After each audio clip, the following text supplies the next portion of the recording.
Bismillahirrahmanirrahim. Assalamu alaikum. Students, hopefully you will be fine. Lecture number 38 and topic is factorization. Exercise 5.2 के question number 4, 5 and 6 solve करेंगे. Question number 4, factorise. Part number 1, X square plus 5x plus 4 into X square plus 5x plus 6 into -3. Student इसमें कुछ तो इस तरह के expressions given होंगे. यहाँ पर गौर करें तो देखें एक्स स्क्वायर प्लस 5x जो है वो दोनों एक्सप्रेशंस में सेम है, कॉमन है. X square plus 5x plus 4 में भी एक्स स्क्वायर प्लस 5x है और सेकंड एक्सप्रेशन में भी एक्स स्क्वायर 5x नज़र आ रहा है. तो ये काफ़ी लंबा चौड़ा एक्सप्रेशन है. इसको हम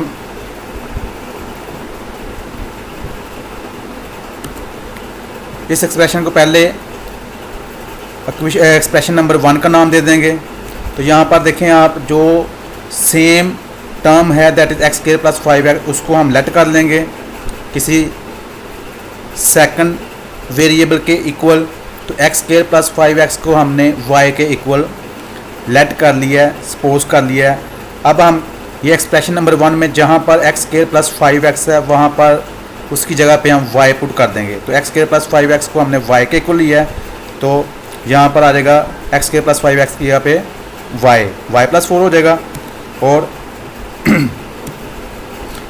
हैंस एक्सप्रेशन 1 बिकम्स, देखें एक्स स्क्वायर प्लस 5x की जगह पे y राइट कर दिया तो y प्लस 4 बन गया.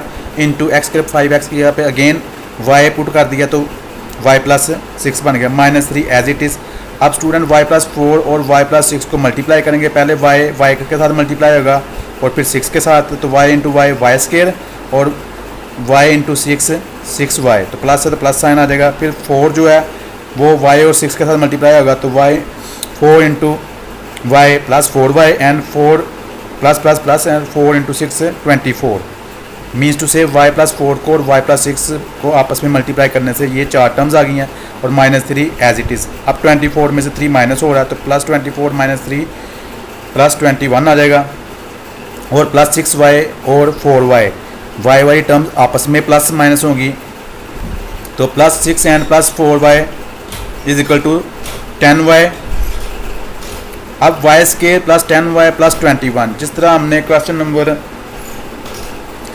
3 में और 2 में हमने फैक्टराइजेशन की है उस तरह से हम फैक्टराइजेशन करेंगे. यहाँ पर ये जो नज़र आ रहा है तो 21 को हमने कांस्टेंट है ये, तो कांस्टेंट को हम y square coefficient that is 1 उसके साथ मल्टीप्लाई करेंगे. तो 21 1 द 21 के वो फैक्टर लेने हैं जिनको मल्टीप्लाई करने से 21 और प्लस माइनस करने से 10 आ जाए. तो देखें 7 3 द 21 और 7 और 3 को प्लस करने से प्लस 10 बन जाता है. तो प्लस 10y की जगह पे हम राइट कर देंगे प्लस 7y प्लस 3y और 21 और y square as it is right करेंगे. अब पेयर बनाएंगे. पहले पेयर में से y कॉमन आ गया, y कॉमन आया तो y प्लस 7 आ जाएगा. दूसरे पेयर में से 3 कॉमन आ गया तो 3 इंटू वाई प्लस 7 आ जाएगा. अब कॉमन यहाँ पे क्या है y प्लस 7 सेम टर्म है दोनों में, तो वो फैक्टर आ जाएगा y प्लस 7 आ जाएगा इंटू y प्लस 3 आ जाएगा. अब स्टूडेंट गिवन जो हमारा एक्सप्रेशन था वो x की फॉर्म में था, उसमें वेरिएबल x था, जबकि आंसर जो हमारा यहाँ पर नज़र आया है जो फैक्टर बन गया फैक्टराइजेशन में इसमें तो वेरिएबल y है. ओरिजिनल जो हमारा एक्सप्रेशन है वो तो उसमें वेरिएबल x है. तो लिहाजा हमने थोड़ी देर के लिए अपने क्वेश्चन को सॉल्व करने के लिए फैक्टराइज करने के लिए एक्स वाई टर्म्स को y के इक्वल लिया था, y वेरिएबल हमने लिया था, उधार सपोज किया, लेट किया था. अगेन अब हम क्या करेंगे, यहाँ पर जहाँ जहाँ y है वहाँ पर y की value that is X square plus 5x वो पुट कर देंगे. No put y is equal to X square plus 5x. तो y की जगह पे हमने x square plus 5x put कर देना है. तो इसके साथ ही ये एक्सप्रेशन जो है सॉल्व हो गया. तो this is the answer of first part.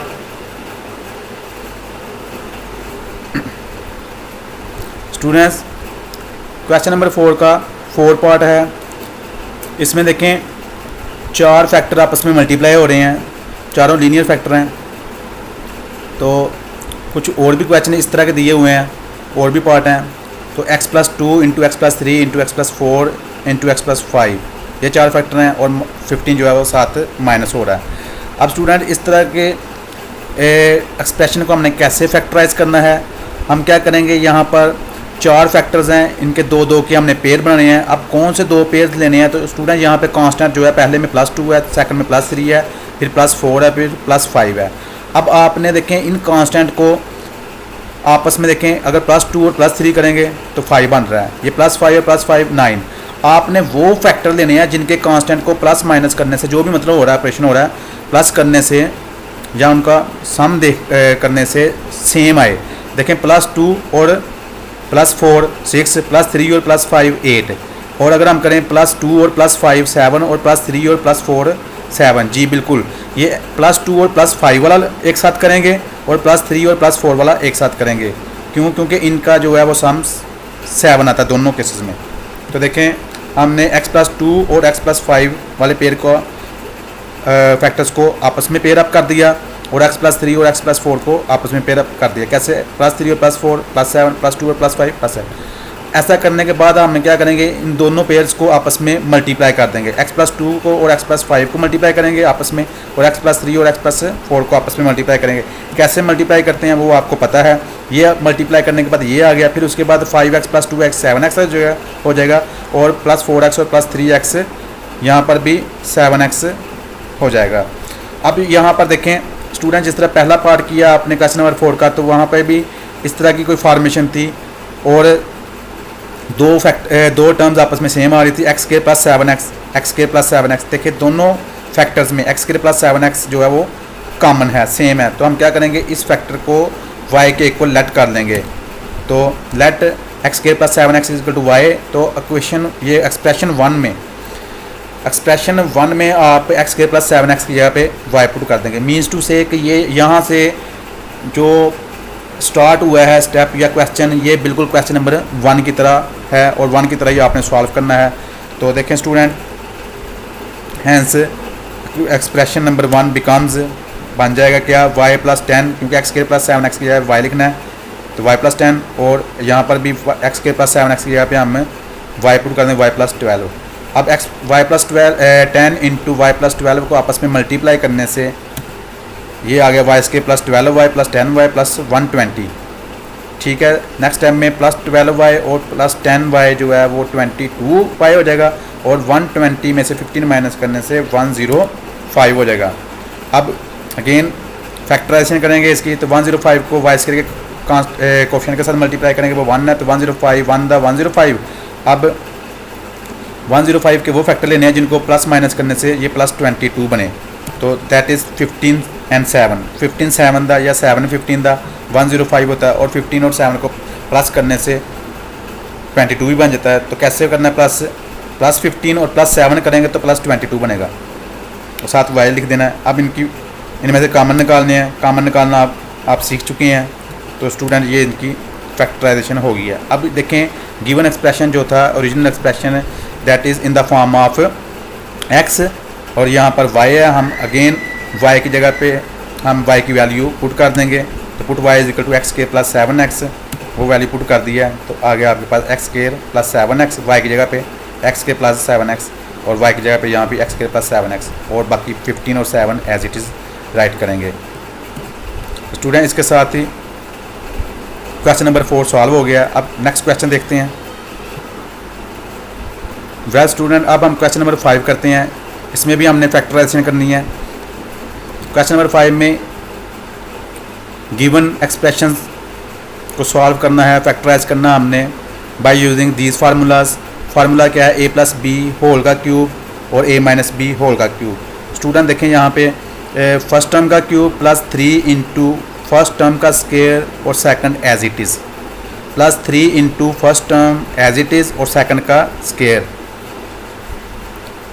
Plus second term का क्यूब। ये ऐसे पढ़ लें कि ये किसके इक्वल होगा, फर्स्ट टर्म का क्यूब +3 × फर्स्ट का स्क्वायर सेकंड × सेकंड, +3 × फर्स्ट और सेकंड का स्क्वायर, प्लस सेकंड टर्म का क्यूब। और अगर माइनस होगा तो फिर क्या होना है, फर्स्ट टर्म का क्यूब -3 × फर्स्ट का स्क्वायर और second as it is, plus 3 into first as it is और सेकंड का स्केयर प्लस सेकंड टर्म का क्यूब। स्टूडेंट जो प्लस वाली होगी उसमें तो कोई इशू नहीं है, ठीक है। तो आप देखें यहाँ पर आप फर्स्ट टर्म का स्केयर किसके साथ आना, +3 वाली के साथ या -3 वाली के साथ? -3 वाली के साथ फर्स्ट टर्म का स्केयर आना आता है। फर्स्ट टर्म का स्केयर -3 वाली के साथ आता है, बाकी सारी टर्म का साइन जो है वो प्लस है। तो जो प्लस वाली है a + b होल के क्यूब उसमें तो सारी की सारी प्लस ही हैं। अब फर्स्ट एक्सप्रेशन देखें, that is x³ + 48x - 12x square - 64। तो स्टूडेंट यहाँ पे देखें दो टर्म्स तो परफेक्ट क्यूब हैं, कौन कौन से? x³ और 64। 64 4 का और x³ x का क्यूब है, ये तो हम लिख लेंगे, ठीक है। अब रही बात ये 48x की, और इसमें देखें x स्केयर, ये x स्केयर वाला है, यहाँ पे फर्स्ट टर्म का स्केयर इन्वॉल्व हुआ माइनस वाला। तो हमने यहाँ पर देखें स्टूडेंट, यहाँ पे -3 पहले है, यहाँ पे -3 बाद में है, कोई बात नहीं, किसी टर्म को आप पहले लिख लेंगे और किसी को बाद में लिख लेंगे विद सेम साइन, तो इससे कोई फ़र्क नहीं पड़ता। तो हम सॉल्व करेंगे इसको। तो देखें फर्स्ट टर्म ये x³ x का क्यूब है +3 इंटू, देखें यहाँ पे स्केयर नहीं है, x का स्केयर नहीं है, इट मीन्स ये वो सेकंड टर्म का इसमें स्केयर लेना है, फर्स्ट एज इट इज़ आ जाएगी। तो +3 into first as it is और इंटू सेकंड का स्केयर, सेकंड 64 है, 64 का किसका क्यूब है? 4 का, तो सेकंड टर्म एक्चुअली 4 है, तो 4 का स्केयर -3 इंटू, अब देखें इसमें माइनस है तो माइनस के वाली के साथ आपको पता है कि फर्स्ट का स्केयर लेना होता है। तो -3 इंटू फर्स्ट का square, second as it is, second क्या है? जिसका क्यूब है, सेकंड टर्म 4 है जिसका क्यूब है वो एज इट इज़ है, और -64 किसका क्यूब है? 4 का क्यूब है। तो देखें ये x का क्यूब 64 4 का क्यूब, तो फर्स्ट टर्म x है, सेकंड टर्म 4 है। तो फिर क्या करना है आपने? +3 into first as it is into second का स्केयर और -3 फर्स्ट का square, second as it is. देखें ये अगर इसको आप बिल्कुल फिर सॉल्व करें तो ये ऊपर वाली टर्म ही बनेगी। कैसे? 4 का स्केयर 16 और 16 3 था 48 इंटू x 48x। यहाँ पे देखें तो 4 3 था 12 और साथ x स्केयर तो -12, वही चीज़ बन रही है। ये हमने फार्मूला कौन सा एक्सपेंड किया है? माइनस वाला। अब ये किसके माइनस का क्यूब होगा? फर्स्ट जिनके क्यूब नज़र आ रहे हैं, क्यूब के बगैर देखें क्यूब नज़र आ रहा है x का और 4 का, ये लिखेंगे हम, x लिखेंगे 4 लिखेंगे और दरमियान में साइन माइनस राइट करेंगे हम।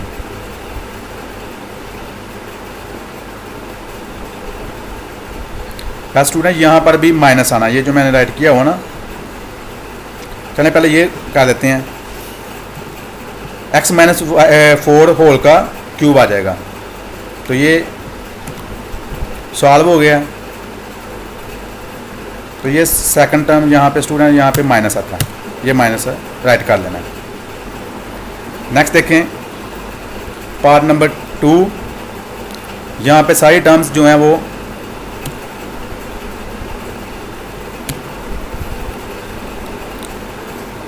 यहाँ पर सारी टर्म्स प्लस की हैं, इट मीन्स ये दो टर्म्स के प्लस का क्यूब है। अब वो किसका है? 8x³ 2x का क्यूब है, 125 5 का क्यूब है। तो फर्स्ट टर्म 2x होगी और सेकंड टर्म ये 125 किसका क्यूब है? 5 का, 5 इंटू 5 इंटू 5, 5 5 दा 25 और 25 5 दा 125। तो फर्स्ट टर्म 2x है, उसका क्यूब आ जाएगा 125, 5 का क्यूब है तो ये 5 cube. First term 2x, second term 5। अब यहाँ पे देखें x स्केयर है, इट मीन्स यहाँ पे फर्स्ट टर्म का स्केयर है, सेकंड एज इट इज़ होगी। यहाँ पे स्केयर नहीं है, इट मीन्स x वेरिएबल का स्केयर नहीं है, इट मीन्स यहाँ पे फर्स्ट टर्म x वाली एज इट इज़ है और सेकंड का स्केयर होगा। तो क्या करना है? +3 into first that is 2x into उसका स्केयर और इंटू सेकंड टर्म 5 है वो राइट कर देंगे। +3 into first term as it is, first is 2x और इंटू सेकंड टर्म 5 उसका स्क्वायर, ये राइट करेंगे यहाँ पर। अब जब ये राइट कर लेंगे तो फिर हमें पता चल गया कि ये इसके बाद हमने वो सिंपल है किसके होल का क्यूब करना है? 2x, क्योंकि सारी टर्म प्लस किया तो ये प्लस 2x + 5, क्यूब के बगैर क्या है? 2x, या क्यूब किस के हैं? 2x का और 5 का।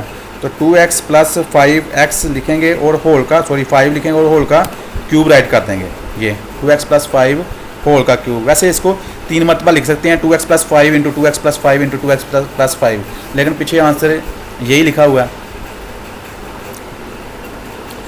क्वेश्चन नंबर 6 में जो एक्सप्रेशंस होंगे उनकी फैक्टराइजेशन में ये दो फार्मूले यूज़ होंगे। देखिए क्वेश्चन नंबर 5 में दो टर्म्स के सम या डिफरेंस के होल का क्यूब होता था, लेकिन यहाँ पर देखें अलग अलग का क्यूब है। फर्स्ट टर्म का क्यूब प्लस सेकंड टर्म का क्यूब अलग अलग, मीन्स टू से ए क्यूब प्लस बी क्यूब किसके इक्वल होते हैं स्टूडेंट? ये दो फैक्टर्स के इक्वल होते हैं। ये आपने चैप्टर नंबर 4 में भी फार्मूले आपने पढ़े थे। तो वो किसके इक्वल होता है? एक तो क्यूब के बगैर A plus B into second जो होगा, अगर इधर प्लस होगा तो फिर देखें फर्स्ट टर्म का स्केयर सेकंड में, फर्स्ट टर्म का square minus A B, means two से माइनस लगा के दोनों टर्म्स का प्रोडक्ट आ जाएगा, first term into second term और प्लस बी का स्केयर सेकंड टर्म का स्केयर। और अगर A cube minus B cube होगा तो फिर देखें फिर भी दो फैक्टर आएंगे। पहला होगा क्यूब के बगैर वो ए माइनस बी या ए माइनस बी, और सेकंड होगा फर्स्ट टर्म का स्केयर, इसमें प्लस आएगा, अगर माइनस होगा तो यहाँ पे प्लस आएगा, और दोनों टर्म्स का प्रोडक्ट और फिर प्लस सेकंड टर्म का स्केयर आएगा। तो चलें अब क्वेश्चन की तरफ चलते हैं। तो पार्ट 1 है 27 प्लस 8x क्यूब। तो स्टूडेंट यहाँ पे देखें 27 भी क्यूब है 3 का और 8x क्यूब भी क्यूब है 2x का, तो अलग अलग क्यूब हैं। तो देखें 27 को राइट कर लेंगे 3 के क्यूब की फॉर्म में और 8x क्यूब को 2x के क्यूब की फॉर्म में राइट कर लें, दरमियान में प्लस है तो प्लस। अब यहाँ पे देखें ये पहला फार्मूला जो है ये यूज़ होगा। तो देखें दो फैक्टर आएंगे, पहला फैक्टर क्यूब के बगैर दैट इज़ 3 और 2x, दरमियान में प्लस है तो प्लस आ जाएगा। तो क्या आएगा 3 प्लस 2x, एक फैक्टर ये होगा। और सेकंड फैक्टर क्या होना, 3 टर्म्स पर मुश्तमिल होता है, उसमें हमने करना था फर्स्ट टर्म का स्केयर, तो फर्स्ट टर्म 3 है उसका स्केयर कर दिया। अब ये प्लस वाला तो जो प्रोडक्ट आना दो टर्म्स का उससे पहले माइनस आएगा, तो माइनस मीन्स टू से माइनस ए भी है ना, तो यहाँ पे आएगा minus into first term into second term, first is 3 second is 2x, तो 3 into 2x plus second term का स्केयर, सेकंड इज़ 2x का स्केयर आ जाएगा। अब इसको थोड़ा सा हम सॉल्व कर लेंगे। ये जो सेकंड एक्सप्रेशन है, second factor, first factor 3a plus 2x as it is, second 3 का स्केयर 9 और इनको मल्टीप्लाई करें 3 टू द 6x और 2x का स्केयर 4x स्केयर। तो स्टूडेंट ये फैक्टराइजेशन हो गई है। अब इसका सेकंड पार्ट देखेंगे, सेम है, सिर्फ दरमियान में माइनस है और टर्म्स तो इससे डिफरेंट हैं। 125x क्यूब 125 5 का क्यूब है और x क्यूब x का क्यूब है, it means 125x cube 5x का क्यूब है और 216 6 का है और y क्यूब y का है, इट मीन्स ये 6y होल का क्यूब आ जाएगा। तो पहले हमने फर्स्ट स्टेप में दोनों के अलग अलग क्यूब राइट कर लेने कि ये किसके क्यूब हैं, तो ये राइट कर लिया। अब फार्मूला अप्लाई करेंगे, दो फैक्टर्स आ जाएंगे, फर्स्ट इज़ क्यूब के बगैर दैट इज़ 5x और 6y, यहाँ पे माइनस माइनस। अब सेकंड फैक्टर में 3 टर्म्स आनी है, पहली टर्म का स्केयर इधर माइनस होगा तो ए बी के साथ प्लस आना है, तो first term into second term plus second term का स्केयर आ जाएगा। अब नेक्स्ट हम सॉल्व कर लेंगे 5x स्केयर को और ये 5x और 6y को मल्टीप्लाई कर देंगे, 6 के स्केयर को एवेलुएट कर देंगे।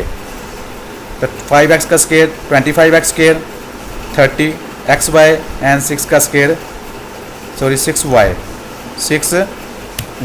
सेकंड टर्म में 6y है तो यहाँ पे 6y का स्केयर आएगा 36y स्केयर। तो स्टूडेंट ये सेकंड पार्ट का आंसर है। इसके साथ ही आज का लेसन ख़त्म होता है। होमवर्क नोट कर लें। Homework is solve all parts of question number 2, 5 and 6। Thank you. अल्लाह हाफिज़।